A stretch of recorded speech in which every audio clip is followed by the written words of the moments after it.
Hello everyone, this is Usha Pandit, your Mind Springs English teacher. As promised, I have got you the second part of synthesis and analysis, and I have called it steps to synthesis. Synthesis means merging, combining, putting together, okay, but there is a method in which you put it together. So therefore, today we are going to look at the steps, we are going to look at how we do this. A very quick recap of what we did. You can go and take a look at the whole video in part 1 and that is explained in detail, but I put it into a box today, the recap. So basically when we say a simple sentence, we mean one subject, one verb, but it can also be one subject with two verbs.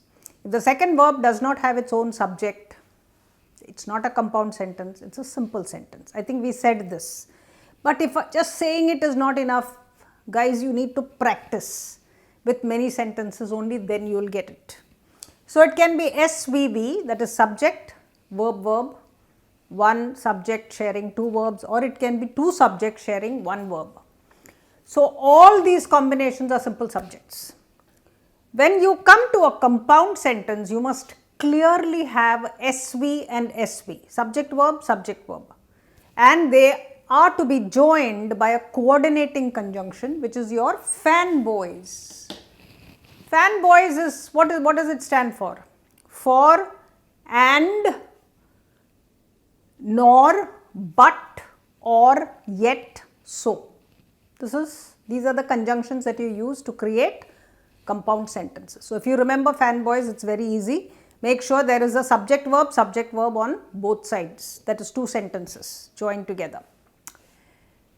The next one is your complex sentence, which is one subject verb combination is greater than the other subject verb combination, or one sentence is dependent on another, one sentence is incomplete. This is what we mean when we say SV is greater than SV. That's a complex sentence. You need one main clause and one subordinate clause. You can have one main clause and several subordinate clauses, but you need at least one. So this is the recap of what we did. When you have a compound and a complex sentence coming together, we call it a compound complex sentence. The last time we said writing simple sentences are boring, so we need to make sure that they become either compound sentences or complex or compound complex to make it more informative, more interesting, and for the writing to become more powerful. In order for students to do that, we have a grammar exercise called synthesis of sentences. So what are you basically doing in a synthesis of sentence? You are taking several simple sentences and joining them into one big sentence, and you have to see how this is done. So if we give you several sentences and we say make it one sentence, we could either ask you to make it into a simple sentence or one long simple sentence, or into a compound sentence, or even into a complex sentence. This means they stop being separate sentences and they become a single sentence. Okay, so this is, in a nutshell, this is your synthesis. It is easier said than done. It sounds very simple. You can't just add and make it a single sentence. So how do we do it? So there are some steps. So here are your, before I start, just let's go through the complex coordinations. Like FANBOYS is for coordinate and your complex sentence is the subordinating conjunctions. And these are basically when you ask the questions who, what to the for getting a noun clause, and who you ask the noun. I'm sorry, did I say it wrong? You ask what or you ask who or which to the noun. So if you say a pen, if I say which pen and you say black pen, then therefore that black is an adjective and you get which is black becomes an adjectival clause. So we've done a whole lot of videos on clauses, take a look at those also. So the basic questions that you are going to ask is what to the verb, or when, where, why, how, if, what, although, what, all these are asked to the verb, and the only questions that are asked to the noun is who or which. Just remember this, who or which is asked to the noun. All the others are asked to the verb. And this is a bunch of questions. You will automatically get the answer that. If I ask the question what, the answer will be that. If I ask the question who, then the answer will be which or who, it will start with that. And then you have all these when, wherever, because, as if, although, which are subordinating conjunctions. All these are conjunctions that tell you that there is a subordinate clause coming up. So, that is your complex sentence. This needs to be really strong before you proceed to start changing sentences. Okay? That is why I am doing it over and over again. We also did this last time. We said if you want to analyze a sentence, the first thing that you do, don't look at the sentence and say anything, just pick out the verbs first. And then you pick out all the non-verbs. We've done a video called gerunds, participles, infinitives. Those are your verbals or what we call non-finite verbs. So that is very important to pick out. You must not confuse them with verbs. So you pick out your verbs and verbals and check if each of those verbs have got their own subject. This is very important. They should not be sharing, they should have their own subject. So that is important in a sentence. This is analysis, okay? This is not synthesis. Ask questions to verb and noun. We've already done that bit. And then you will find out what type of sentence you have. Suppose you are given a big sentence, you will know what it is. But in synthesis, you are given many small sentences and you are asked to convert it. As you become more advanced, they will give you a long simple sentence and ask you to convert it into compound, or they give you a big complex sentence and ask you to change it to simple. All those kind of complicated exercises can come up. But I think for the purposes of a simple exam, synthesis means taking several small sentences and putting it together to form either a simple or a compound sentence. Okay. So let's go to synthesis. Let's look at the steps of synthesis. Synthesis has also got steps. Exactly the way we are analyzing with steps, synthesis has also got steps. Now you picked out all the verbs when you analyze the sentence. What should you do? The verb is the heartbeat of the sentence. So when I pick out all the verbs and I check if they have subjects and I realize, okay, they are a complete unit, then if it's a simple sentence, I should only have one subject and one verb.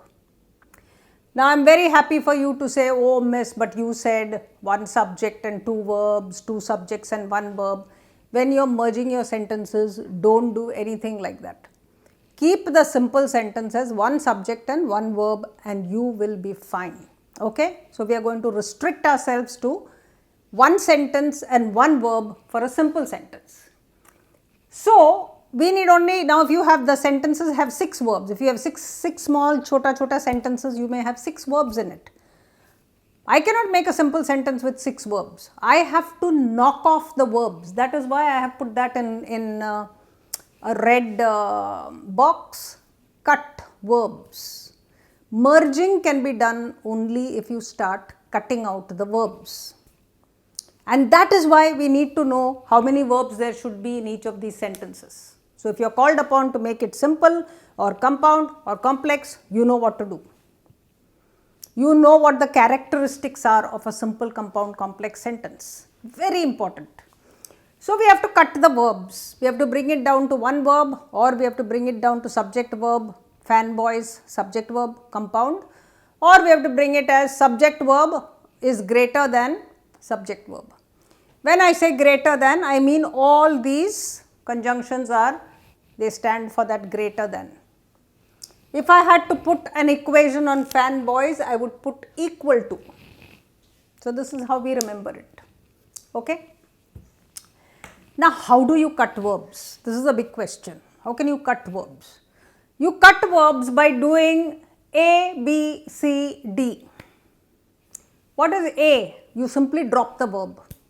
Sometimes it is possible to simply drop the verb, drop the conjunction, and the sentence will be perfectly alright. This normally happens with an adjectival clause. You know all these adjectival clauses which give you extra information, you can just throw it out. One of the ways to identify whether a clause is adjectival is to see if you remove that clause whether the sentence is still working. Did you know this trick? So, I have just told you that. So, an adjectival clause is what they call dispensable. Dispensable means you can throw it out. So, therefore, you can simply drop the verbs in the adjectival clauses and the sentence will still make sense most of the times. B is to change it to non-finites. Now, if I have a verb, one of the best things to do is to change it into a non-verb or a verbal or a non-finite. You can call it anything you like, but basically you are saying I am not going to keep it as a verb. So, if it is not going to be a verb, what will it be? It will have to be a gerund or a participle or an infinitive. What is a gerund? Ing word, which is a noun. What is a participle? Ing word, which can either be an adjective or sometimes it can expand into an adverbial. So, ing words can be, you can just simply call them participles if you do not want to check out whether they are adjectival or adverbial, but they are participles, they are not gerunds, just remember this. So, they can be ing words coming alone, no helper, no auxiliary, helper, auxiliary, all these are the same, right. And you can make it into a 2 plus verb, 2 plus V1, to sing, to dance, to eat, not a verb. So, they can be changed into one of those B forms, the verbs. C is you can make it an appositive. An appositive is where you put a noun and that whole adjectival clause which I told you, you just chuck it out and you repeat it, except in an appositive it needs to be more information about the first noun. So, noun and then all the information who is, etc., you chuck all that out, but the information after that needs to be the same. That information needs to be to describe this noun that you have kept as the subject. So, we will do examples of that to show you, but that is called an appositive, something that sits next to each other and therefore and describes the subject, no verb, just comma and a little phrase and then comma again. That is how it goes. The D is to turn it into other parts of speech. Now, if you say cut the verb, what should I do? I can either make it into a noun or I can make it into a simple adjective which can be put in front of the noun, or I can make it into an adjectival phrase that can be put after the noun, yes, or I can make it into an adverb, or I can make it into a preposition, prepositional phrase. Can't just make a preposition and leave it there, a prepositional phrase. The noun, adjective and adverb can be either words, just words, or they can be phrases. But once I do this, they stop being verbs. So, what have I done? I have cut the verbs. The minute I cut the verbs, suddenly that sentence becomes, and I keep one verb back, it becomes a simple sentence. If I keep two verbs back with their subjects and I can join them with one of the fanboys, it becomes a compound sentence. And if I put any of these subordinating conjunctions, it will become a complex sentence. Then I can have several subjects and verbs. So, this is how it is done. Okay? So, that is how the engineering works of a sentence. Now, let us take some sentences and see how this happens. So, my first sentence is Radha had long hair, she worked all day. So, here are my verbs had and worked. My first step, I have picked out the verbs. Suppose I had long flowing hair. Flowing is an ing word. I picked out a verbal. I cannot underline flowing and say, oh, flowing, continuous tense, verb. I can't do this, it will go wrong. So, this is a Adjective, long flowing hair. What kind of hair? Flowing, and therefore it is a participle. It's an adjectival participle, it's describing the hair. So I picked out the verbs and I picked out the verbals, and then I check subjects. Radha had and she would, both have got subjects, so they are complete sentences. And then you can, now these are two sentences that I have to join, so I don't have to ask any questions because it's not a long single sentence. So we are going to leave it there. They are two simple sentences. Now we have to put them together. So what should I do? I have to remove had and I have to remove, I have to remove had or I have to remove worked. So in the sentence I have decided to keep worked and I have decided to cut off had. How can I cut off had?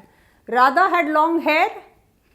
I can say long haired Radha. Now what have I done? I have made long haired into a compound adjective. Two words joining together to make an adjective and put it in front of Radha. Had has gone, one verb has been cut. So the sentence is now perfect. Long haired Radha worked all day long. Finished. Beautiful sentence.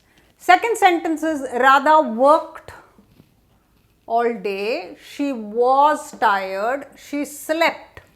Three sentences and three verbs. Do they have subjects? Yes, Radha, she and she. So all of them have got subjects.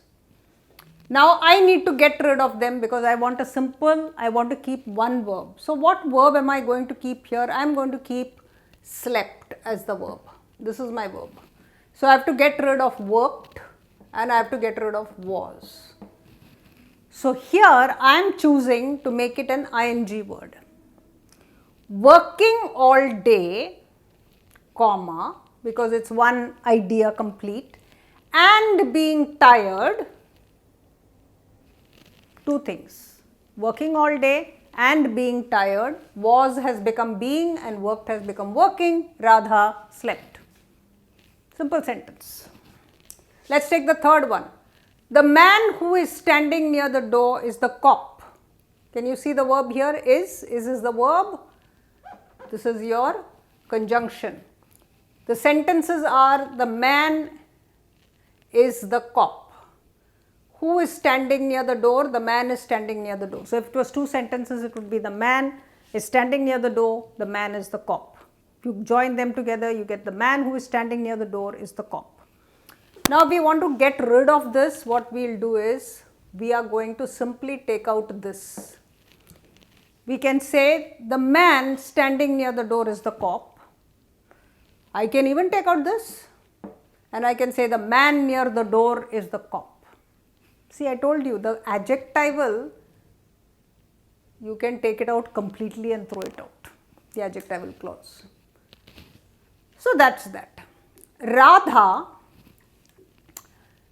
is and is. Radha is the math teacher, she is clever. So what does that change to? Radha, comma, I told you the appositive, comma, the math teacher, comma, is clever. So what is this? This is the same as Radha. So Radha, comma, the math teacher is clever. Now, why have we put two commas? Because it is unnecessary information. I just need to say Radha is clever. The math teacher is extra information. I can put it between two commas and I can decide not to say it, it's fine. Again, it's got an adjectival quality, but there is no adjective in it and therefore it's called an appositive noun. Okay? So that's that. The fifth one, so here we have used an appositive, here we have used we've dropped it completely. In this we have used participles, both being and working. There we have used an adjective. See, we have done different ways of putting it together. Let's look at the next one. Radha is able to sing well. It made her famous. Now we are going to see how to change the able into a noun. We are going to change this into a noun. So it becomes Radha's ability. What is ability? It's an abstract noun. So Radha's ability to sing is kept exactly like that, the verb is changed into a noun, made her famous.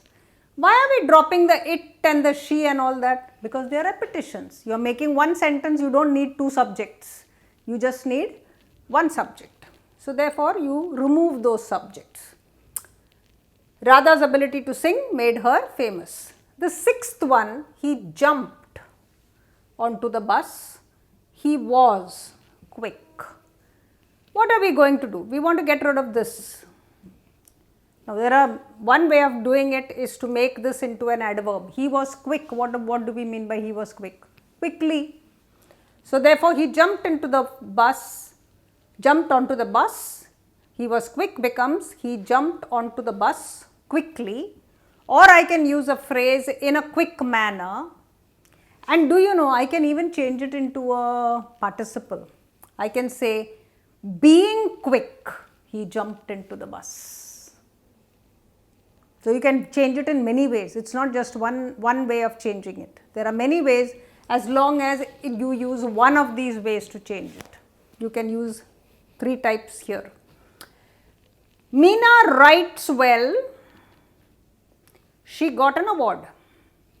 Now what shall we do? We are going to change this one. So we say Meena got an award, the second sentence, for writing. What is for writing? What is for? For is a preposition.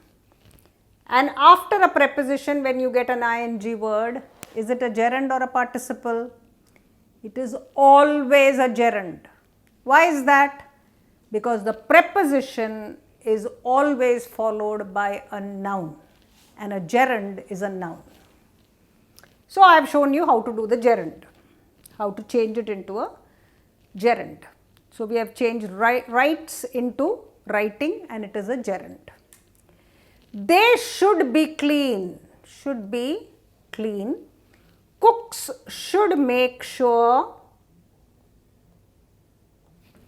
of that. 2 verbs. So what are we going to say here? Cooks should make sure to be clean. Infinitive. So instead of saying should be clean, should make, we are just going to keep should make, and that should be we are going to change it into to be clean. Or we can say of cleanliness. What is of cleanliness? It's a prepositional phrase, of cleanliness. Can you see preposition there? Of cleanliness. So I can change it in 2 ways again. The last sentence I've got is, wherever you go, there are flies. So wherever you go, there are flies. I want one verb to be taken out. What kind of a sentence is it? If I ask you to analyze, what would you say? There are flies, main clause. There are flies. But this wherever you go seems to be hanging in the air. I can't come and say wherever you go. You will say what? So it's an incomplete sentence. Now this wherever is your marker. So what is it? There are flies, and which question will you ask? You can't say there are flies what, there are flies which, there are flies when, why, how. You have to ask there are flies where, and you will get the answer wherever you go. So therefore it's an adverbial place. How do you change it? There are flies, I keep it like that, and this whole sentence I put it down to one adverb, everywhere, which is again an adverb of time, of place. I've got an adverb of place there, and I've got an adverbial clause. I have changed it into a simple adverb. So clause, from the clause I have taken out the verb and made it into a simple adverb, everywhere. This is also adverb. This is adverb clause of place. This is plain adverb of space, of place. So I have changed 9 sentences for you. I have shown you all these with these 9 sentences on how to do it. Why did I do all this together? I did all this together because you will understand better. If I were to do one lesson with this, one lesson with this, one lesson with this, and give you several sentences with it, you will get confused, because when they give you a new sentence, you will not have an overview of what to do with it. You will not have this. You will not have these. So you will have a sense of confusion. Now what you need to do is you need to start looking at exercises. And where will you find exercises? You will find it in Language with Ease. There is a book 6 and there is a book 7. There are answer keys on Kindle. And if you buy these books, then what happens is you get lots of sentences and you will be able to see how all these work. With really big sentences, you will be able to see it. Once you do the big sentences and you crack it, the small sentences which you get in your exams are going to be a cakewalk, which means they are going to be easy peasy. They are going to be very simple and you are going to score full marks. So make sure you do a lot of practice. When we do the third part of it, I am going to do some of those big sentences with you to show you how to combine not the small tiny little sentences but the really big sentences that come together. Going to give you a couple of exercises in my description box and I am going to give you the answers also. So go and without looking at the answers, try to do it and that will be great practice for you and tell me whether you got it right. Okay. So I enjoyed doing this lesson with you. I hope you have more clarity now than you had before. So till we meet again, keep smiling.